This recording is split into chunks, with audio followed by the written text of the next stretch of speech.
Hello and welcome to a new episode of Other Record Labels. I'm your host, Scott Orr, where we talk about the art and culture of running an independent record label. And today is another episode in this incredible series called Artists on Labels, where we've got to talk with some incredible artists, including today's guest, the Beths. Now, let me tell you a little bit about the Beths. If you're a fan of indie music, you probably are familiar with them. And, whether or not you're familiar with them and their previous two albums, but you've probably been hearing a lot about them in the past year or so. And what I think is amazing, and let me tell you how I kind of not discover music, but pay attention to music, because, for a lot of us, we're on social media and we have a lot of, if you're in the music industry, then you follow writers and journalists and publicists and curators and other record labels, and you follow musicians. And so you're hearing about new music like probably 100 times a day. And so for me, I need to have some sort of system, albeit subconscious system, where how do I know what I should pay attention to? And so I kind of have this thing where it's like, listen, I need to see it 7 or 8 times organically. And then I'll be like, you know what? I probably need to pay attention to this. And I'm not talking about ads or tour dates or things that the labels or the artists even post, although that helps. Those are different touch points. And what I'm talking about here actually is something that we've talked about in our marketing course. We've talked about in a lot of our marketing material, is having these multiple touch points with listeners and potential listeners and with fans and with people, especially on social media. But it could be like a friend of mine is going to see the Beths in Toronto, or I hear them on a local indie radio station, or I see them in a magazine that comes in the mail or something like that, on top of some of my friends or some of the journalists that I respect on Twitter talking about it. These are these multiple touch points. And so for me, I honestly, I have this subconscious cultural taste barometer that I kind of use. And the Beths is this band where, with their album Expert in a Dying Field, and maybe by the time you're listening to this, they have 2 or 3 albums since then, but it doesn't matter. But this album cover, again, another reason why I put a lot of emphasis on album covers, because this album cover just kept showing up in my feed from various different people. And I'm not talking about ads or people that were paid to talk about it. We're talking about this organic reach of people talking about this record, to a point where I'm like, you get frustrated. You're like, I'm going to listen to this record so we can finally decide if everyone's trolling me. I need to know, why is everyone talking about this record, right? It's a little bit of that FOMO thing. And the same thing with TV shows. And all of a sudden, this happened to me. I listened to this record, overdue. Everybody's onto it months and months before me. And I finally cave and listen to this record, and it's phenomenal. It's phenomenal. It's unreal. And it's one of those records that transcend genres. So if this genre, whatever that genre is not your thing, that's okay. The melodies, the lyrics, the music videos, oh my gosh, the music videos are so good. Everything is just transcending your normal tastes, and you're like, this is excellent, this is perfect. Anyway, I'm talking too much sorry about that. But anyway, that's who we have on the show today. the Beths from Car Park, who we love, who we've had on this show as well, their label, Car Park Records. And I hope you enjoyed today's interviews. I hope that you enjoy, by the way, what I've been talking about is these idea of these releases that kind of transcend all the other releases that happen in the year. We've been super blessed and lucky enough to have multiple artists on this in the past 4 weeks on this show who have kind of achieved that accomplishment, because that's something that a lot of us labels really hope to achieve. A lot of independent artists, that's just to kind of, make it into that that moment, that zeitgeist of indie music for that month or that year or whatever. I know for me, that's kind of just it's a little bit of a dream. I don't know if it makes any sense. I don't know if it's a good goal to have, but to me, it's something special as a music fan when I get to see that happen to artists who deserve it. And so if you're new to the show, thank you. Please subscribe and check out our website, otherrecordlabels.com, including our free toolkit. For anybody, and there's been thousands of people so far who have used our toolkit to kind of explore the idea of starting their own record label. You can download it for free at otherrecordlabels.com/toolkit. Here's what I want to ask you. You seem to have this album cycle that has been consistent so far over the past 3 albums. And so I'm kind of curious if you have like a fairly rigid schedule of write, record, and tour. Is that something that you like to have structured? It's something that we have structured so far. It's hard. It's tricky to be like, there is a pattern, because there's like, when you have a sample size of 3, I guess it's hard to right. and they're all quite Sure. different. But you're right, they are all 2 years apart, and our EP even came out 2 years before our first album. So I don't know. It feels like a little bit too fast, but also it feels like meeting everybody's needs. Meeting our needs, meeting the interest of the audience and everything like that. Like it kind of feels right, but you also do kind of wish you had an extra year up your sleeve. But we always say that we just expand to fill whatever space we have anyway. So if we gave ourselves another year, we wouldn't be any more productive. We might be more productive, but we would still be less productive, wouldn't we? We would be still rushing towards at the very end to try and close everything out. Right. Yeah. I see what you're saying. I totally see what you're saying. Yeah. And I mean, I guess the problem is that the time sneaks up on you, as you're enjoying this album and touring this album, just because of production delays and how long it might take to record or whatever. Or if you wanted to give yourself a full year to record, then all of a sudden you realize, wow, now we need to start working on something right now. Yeah, I think the thing about it is just that, like you say, with vinyl delays and things like that, but also just because of the way that the world works, especially for us being in New Zealand, like organizing international tours and things like that. Like we're looking at things, a year in advance, sometimes more, and if you wait until you have an album in hand and ready to go before you start putting anything in place, then you kind of like can't really start planning until what your touring schedule is going to look like, what the release is going to look like. Although it should be said that is the way that it has to happen for a first album, and that if there's anything that this whole the process of trying to do consecutive albums and on time frames that make sense for everybody and everything has taught us, is that first albums are really special. You never get another chance to make a first album. Right. Yeah, so with the first album, you should just make sure that you really like it. Yeah, dedicate yourself to it. Yeah. No, that is a great point.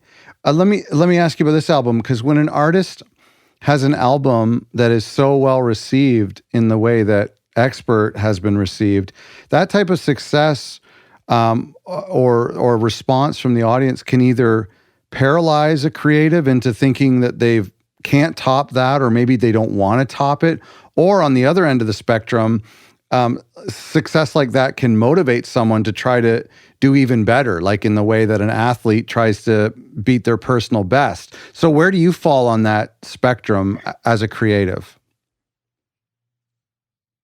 I probably fall towards the former closer. Okay.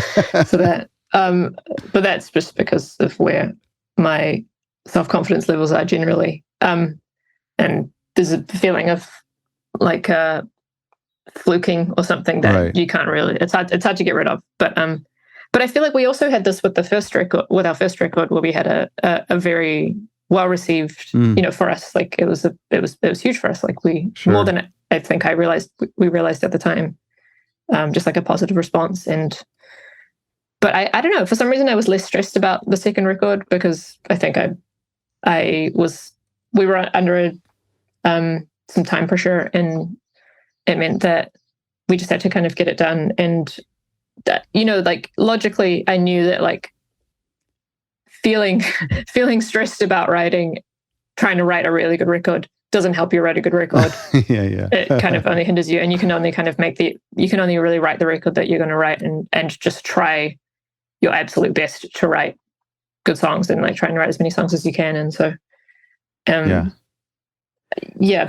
I don't know. I felt the pressure I feel the pressure more now, I think, and I felt it more for the third album. But we had more time to kind of make the third record because we weren't touring as much because it was 2021.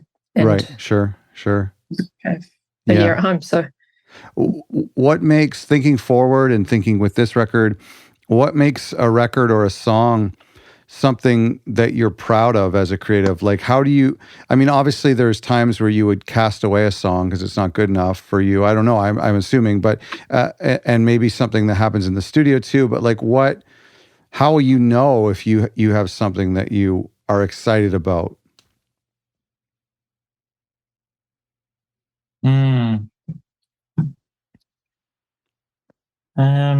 We go through cycles. Yeah, I think it's, I think when you're making it, you don't always know, and that's fine. I think you need to know that you're trying your best. I think you need to know that you're gradually working towards a version of yourself that you're going to be comfortable with, that you're going to be able to accept that version of yourself. Right. And if you know you're working towards that, I think you can keep going, even if it's not quite there. But I think, ideally by the end of it, you go through all of those ups and downs, and they are mostly downs and working your way towards an up. Like they're mostly challenges. Sure. It's not all high fives and each other around the studio on each other's shoulders because you just cracked the guitar solo, which only ever happens in my imagination. But the challenges are there throughout, and if you get to the end of it and you've finished something, hopefully you've met those challenges and come up with an answer for it. And I think you do tend to be quite proud of it, and I think that is essential. Like, it's just unlocks everything else if you can actually listen to your own record and love it and believe in it. That's very true. That's so we've true. got I think the way that we view it is like making an album is quite different, I suppose, because Jonathan is the one who like records and mixes and produces. Right. Okay. But I write all the songs, and of course, like we're all involved in the arranging and production and stuff like that. But like, obviously, my major part of the album making process is a lot earlier, and it's a lot of it's kind of alone. And I think it's just interesting the way, like the difference, and a lot of the end of the album process is you alone, like mixing with Bevan, who's a friend of ours, and it's I feel like with you there is a real sense of progression of like becoming a better and better engineer, becoming a better and better producer, and I feel like I should feel that progression as well, but I feel like it feels a little bit more. There's always this element of it feeling like there's a bit of magic or something that I can't explain, and that might just go away. I think it's personality as well. Like, I just want to live in a world where there's no magic. I mean, it would be nice to live in a magical world, but I think I just want to believe that the world can be kind of can be figured out. Like, the more stuff I figure out, anything that I thought was magic and figured out that it's not magic. Are you talking about with mixing? That's more interesting to me. Yeah, I guess so. Yeah, or anything. Okay, sure. Anything really. But look, with mixing, if you think it's magic and then you learn like, oh no, it's actually this thing, it's still fascinating. Yeah. It's not deflating, I just find it more and more interesting. So, but I don't know. Songwriting is a little bit, the inputs to songwriting are very complex. So it's hard to assess it on that basis, I guess. Well, I want to ask you a little bit about the recording, because I didn't realize that you guys did that, and I love that when a band is, and I feel like I can sometimes, like, I project that I can hear it on their music, and it's got to be, I mean, especially if you can write to how you like to produce and how you like to record. I mean, it's almost got to be as if like the studio then becomes an instrument or even a member of your band. Is that true in any way? It's like I don't know. I'd have to think about what the impact of the studio has been, but what the experience is definitely like that I can describe is that we rehearse stuff and write stuff in the same environment that we get the final version of it in. Like nothing really changes. And so I think that lends you to do things in a certain way. And it's not a qualitative thing. It's like it just changes the nature of the music a little bit. Sure. When you haven't, it almost like removes a bit of a performance element from it because you don't have that performance pressure, which can be really challenging, as much as it can be quite freeing. You were talking. No, that's great. You were talking about the high fives in the studio, and I kind of imagine this. You say that it doesn't happen. Maybe it does happen, but I think that the best pre-chorus I've ever heard in many years. I mean, I have to double check, but the pre-chorus of "Expert in Dying Field" is just mind blowing. Take me in a time machine to that moment that you came up with that pre-chorus. And like, there had to have been high fives in the studio.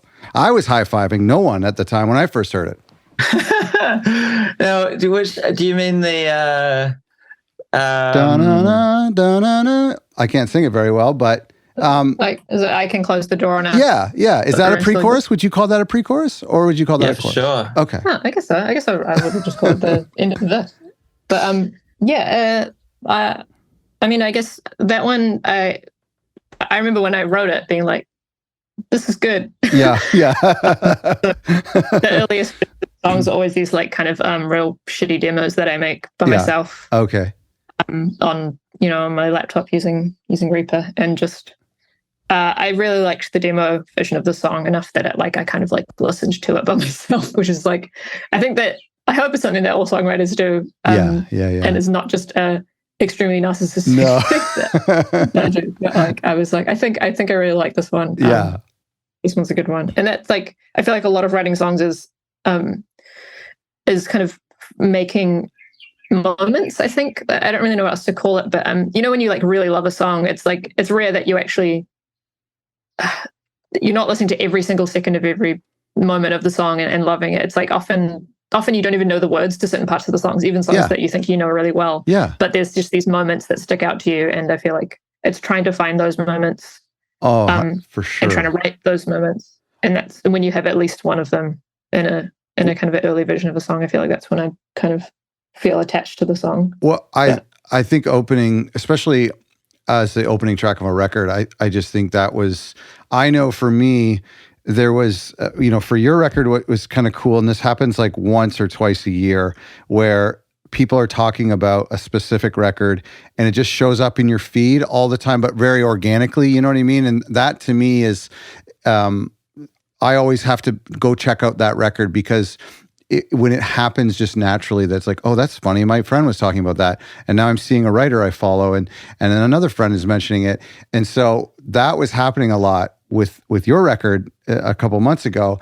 And so then naturally I'm like, well, I don't want to miss out on this. And so I listened to that, and I'll never forget that moment. Like when that pre-chorus hits, that's just like you're listening to it like, oh, this is great. And then all of a sudden, that's such a great moment. I'm going to lobby the Grammys for a pre-chorus Grammy. So just so that like for a category, maybe we'll see. I think that we think about this stuff reasonably deeply, and it's drawing back the curtain a little bit to say that we kind of do assess our own strengths and weaknesses a little bit. And, I think, and this has been talked about, Liz is great at writing pre-choruses, and pre-choruses are a genre-defining thing as well. Not all genres do it. And some styles of music do pre-choruses, and they tend to be at the poppier end of the spectrum. It's like a way to do a chorus without doing a chorus or something like that. And it's adding more repetition.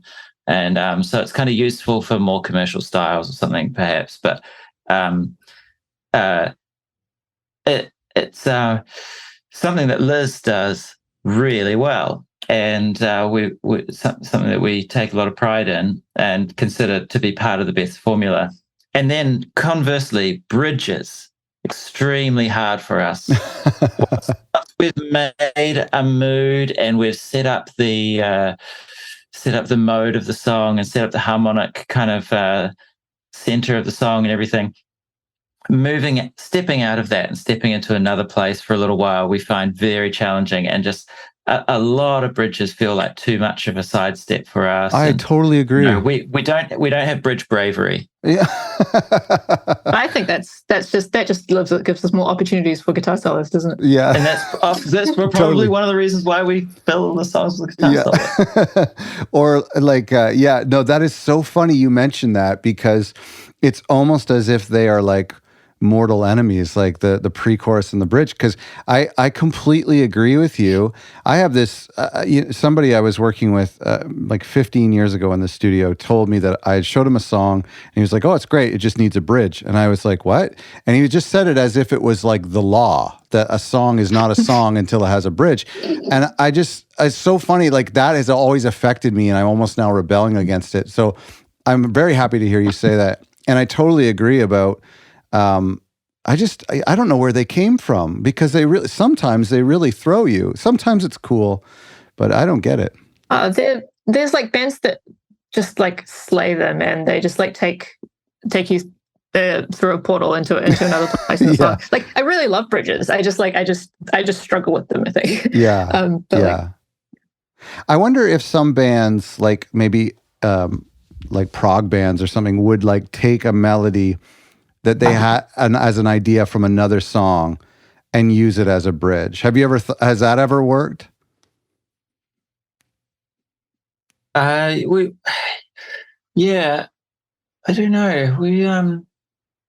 We tend to try to be quite efficient and like recycle ideas as much as possible and have like a quite streamlined set of notes, set of musical language that works for a song to kind of give them some specificity and stuff. But yeah, and expanding that so much, just bridges just expand the palette so much that it's just really challenging. And so I guess, we do try to recycle things from within the song.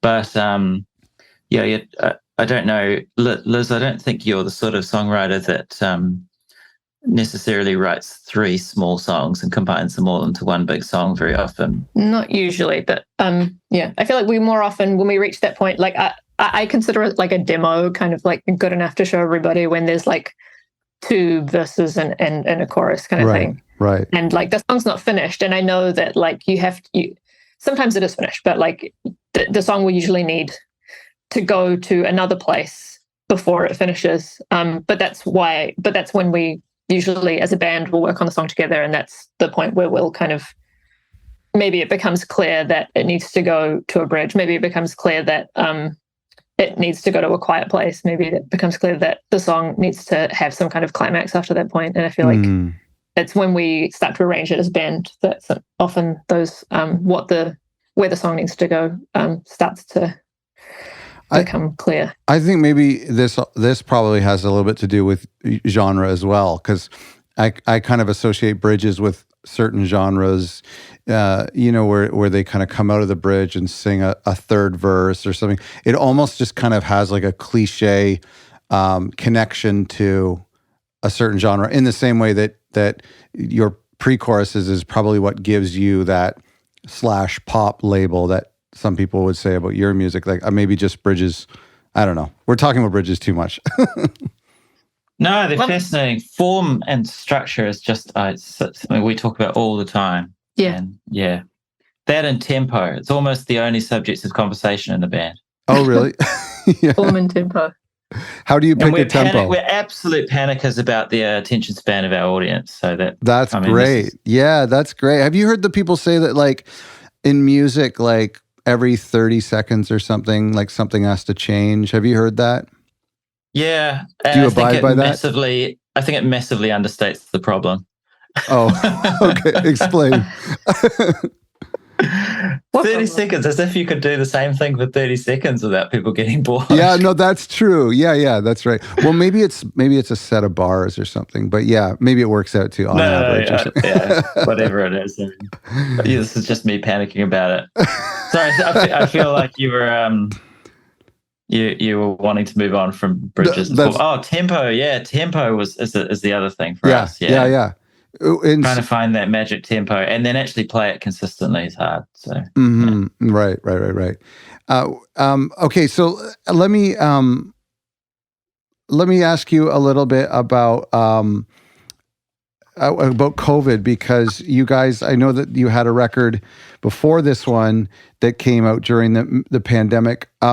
Looking back now, was that hard? Were there? I mean, obviously it was hard, but were there any positives that came from having a release that came out of that time? Now that you can kind of maybe look back a little bit objectively.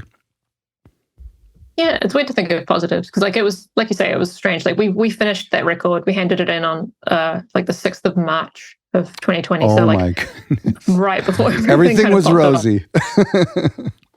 Yeah, so we had a choice when we were like, do we release it or not? And like for us, it felt like a pretty obvious. We just go ahead with it anyway, and we know we can't tour it, which that's going to be compromised. But I think one kind of small silver lining, not that it's like great, but just was that record and the people that it reached. I guess because maybe a lot of people during that time weren't releasing music because people were kind of holding on because of the touring thing and stuff like that. Maybe it got a bit more reach and like that same kind of like organic reach, and it's become a record that when we ended up touring it like 2 years later, we've toured it this year, that record internationally for the first time. Wow. And it's just really interesting to tour to people who have like sat with that record for a long time, and for whom that record, I guess, is tied to that particular time, which you think would be a bad thing. Like nobody wants to have like a COVID. It was record, a companion, maybe. Yeah, I think it was a companion for some people, and I think that is kind of, I would say it's nice, but I think it's special, and I don't take it lightly.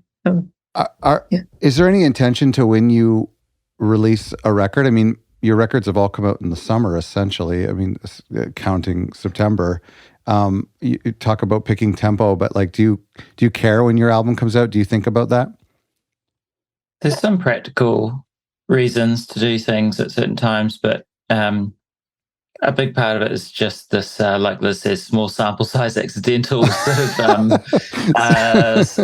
of cycle that we seem to be on, where we finish albums around the New Year, and as you've quite rightly said, you can't put an album straight out unless you're very brave, and so you have to kind of gear up for putting an album out, and then that seems to be sort of summerish, Northern Hemisphere that happens. Right. Sorry, that was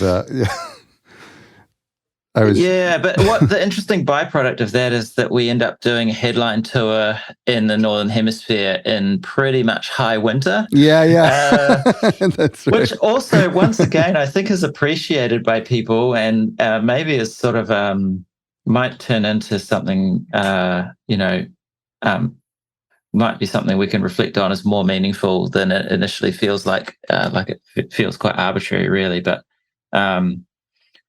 the day will come when we get snowed in and it all comes and bites us. But thankfully, it hasn't happened yet. But it's probably only a matter of time. Right. The cycle we're on. People do love to go to shows in the winter here because they're warm inside, and that's the only reason they get out. So I kind of relate to that a little bit.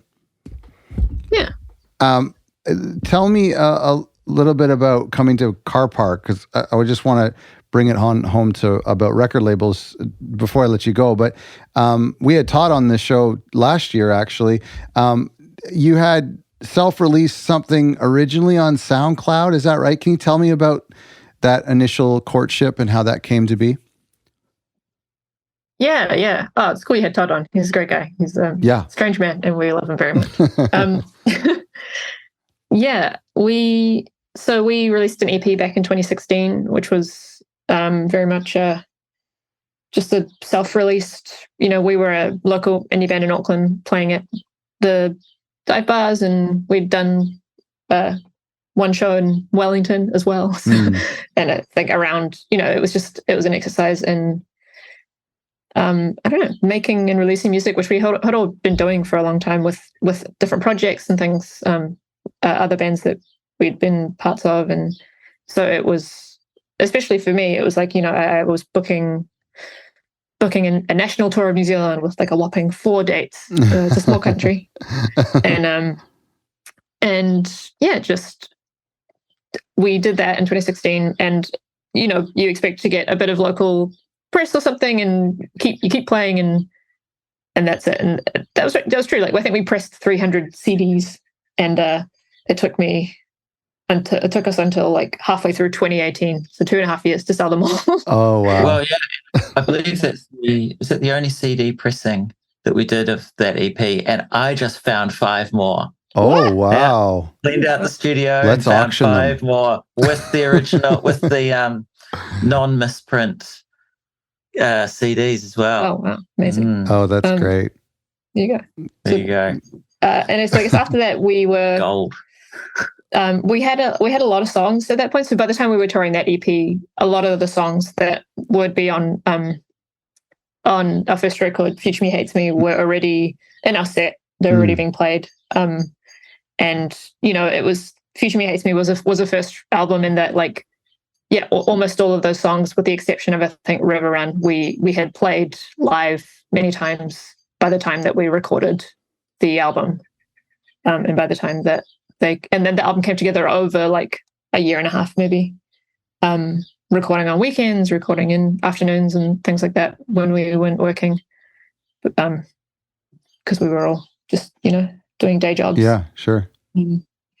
Yeah, and then we put out one song on that EP, whatever, and it like on a subreddit there was some love for it. Oh, that's right. Yeah. And it was sort of just enough to give us a bit of we got a bit of like Bandcamp love. We got a bit of Reddit kind of listen to this love. And it definitely gave us some encouragement, although I always thought that Liz was genius. But the little bit of, confirmation. It was just good little bit of encouragement just at the right time. But we eventually did decide we kind of wanted to tour the record overseas and have a go at it. And we had the goal of playing the similar venue to the local dive bar, the Whammy Bar, which fits about 170 people. We wanted to play that club in 40 cities around the world. That was our lofty goal. Yeah. That was success. That was a pie in the sky dream. Yeah, that was our stretch goal in the Silicon Valley parlance.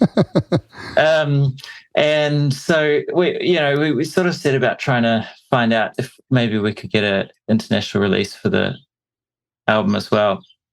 And Car Park was literally our number one record label that we were hoping for, because they had worked with a few New Zealand bands before, so we kind of knew that there might be a way in somewhere. And Signer and Pop Stranger and yeah. What else is on? There's the New Zealand Connection, I think. Yes, Introverted Dance Floor, who's the same Signer, and we just. So did you go through a recommendation, or did you send like to the general submission inbox? We sent to the general, which I also did for many, many labels. So if you're a band who's done that, I've also done that. Just like sending off dozens and dozens of emails and getting literally 0 responses, except from Car Park, who apparently Todd did hear it in the general emails, but he also got recommended it by a friend of ours. So a friend of ours who has a long connection with Todd, who's the owner and operator of Car Park Records. He, unbeknownst to us, had sent it along to Todd as well, which is probably the thing that does When you say center, it was a little short playlist of some of the songs from the new album. Well, that's right. that probably helps a lot. I think it does. I think that's the world we live in. But it was, completely uncomplicated and lovely relationship from that point. Basically, they got in touch with us. You sent us an email, and I didn't reply for a couple of days because I thought it was fake. Or like my brain just wouldn't let me believe that I'd actually gotten an actual positive response. Right. The response was something like, "We like the record. We're going to take it away and listen to it over the holidays because it was Christmas holidays that time, and then we'll be in touch with you in the new year about whether we can put it out or not." And That's so great. we just went away on holiday and tried not to think about it. Yeah. But tried also to keep scheming because we were trying to book out international tours, our DIY tours and stuff. Wow. Yeah. Wow, that's incredible. So what at the time, like so many artists claim to want a record deal, but they really don't know why in some ways. Do you remember your state of mind back then? I know that you had this 40-date tour, but do you remember what you felt like, why you needed a label at the time or what you thought you were missing?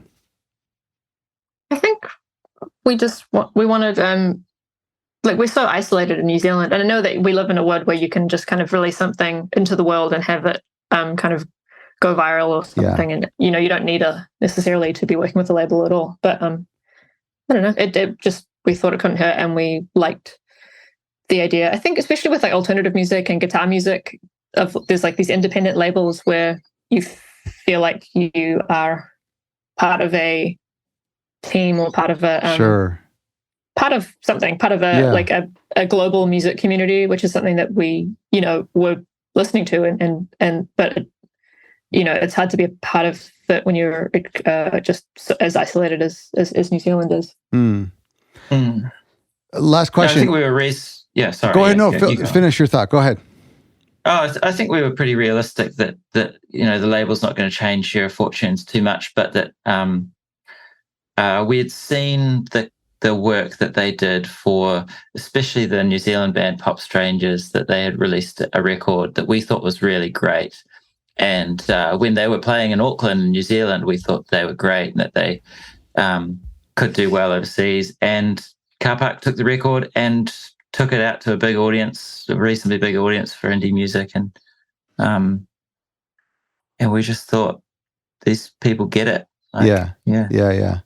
No, that's really. We're reasonably traditional. Our album focused kind of bodies of work that we. That's good. Yeah. Feel stand up on their own. Something that is worth noting is that you had previously in a band that you were in before had been part of a major label. A band that was signed to a major label, and so you had some interesting, some trauma and some just knowledge of what you wanted out of a label deal if we were going to get one, and what it all meant and what was a good deal and what was being shafted. Yeah, I kind of went through that. Yeah. So you had a record done completely when you were talking with Car Park. If things kind of fell through with them, what was your timeline? Were you willing to submit it to them and then wait for their timeline? Because I know a lot of labels like that nowadays would be more than a year in advance. But what was your plan if things didn't go through with them? We had sort of already made some of our own plans, and I think this is a real strength. If you've got some plans and it sort of shows to people that you're really motivated, and it also means that you've got some terms which are your own terms, which you can kind of work from, Sure. And even if they're naive, it's just good to make those plans and have a really good honest go at executing them, not just sort of pretend or anything like that. But so we sort of had our plans, which was to release the album independently if we didn't find anyone else somewhere around the middle of the year. So I think we had worked out that we'd saved up enough money that we could do real basic DIY tours, and not the 40 dates dive bar tours, but the 10 10-ish dates of 40 people in the room, kind of thing.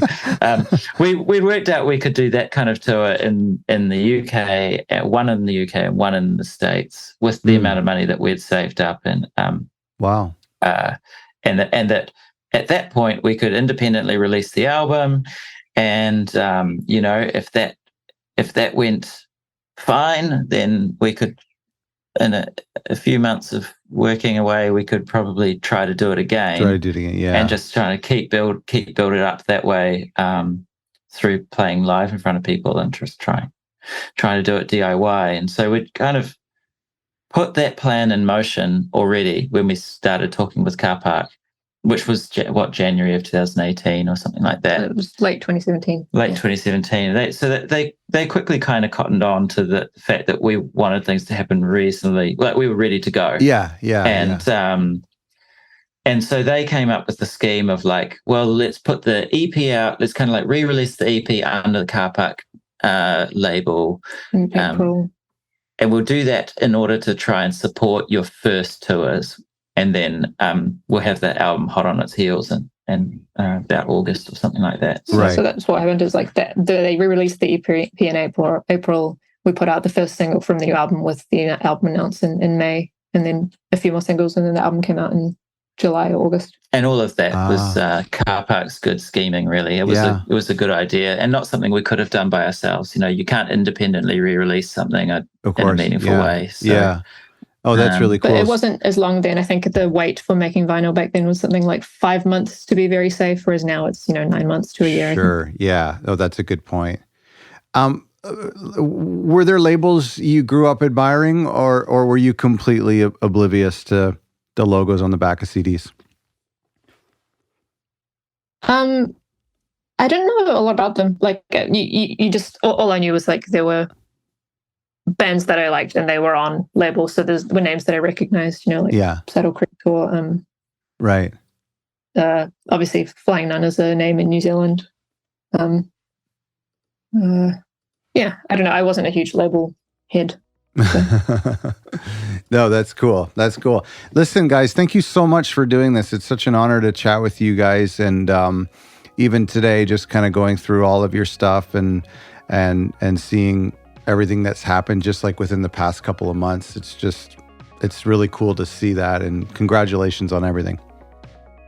Thanks so much. Thanks, Scott. Thank you all for listening, and I hope you enjoyed this series. And thank you to the Beths for being on the show, and a shout out to Car Park, their record label, an incredible label that we've had on the show, so you can go back and listen to that episode as well.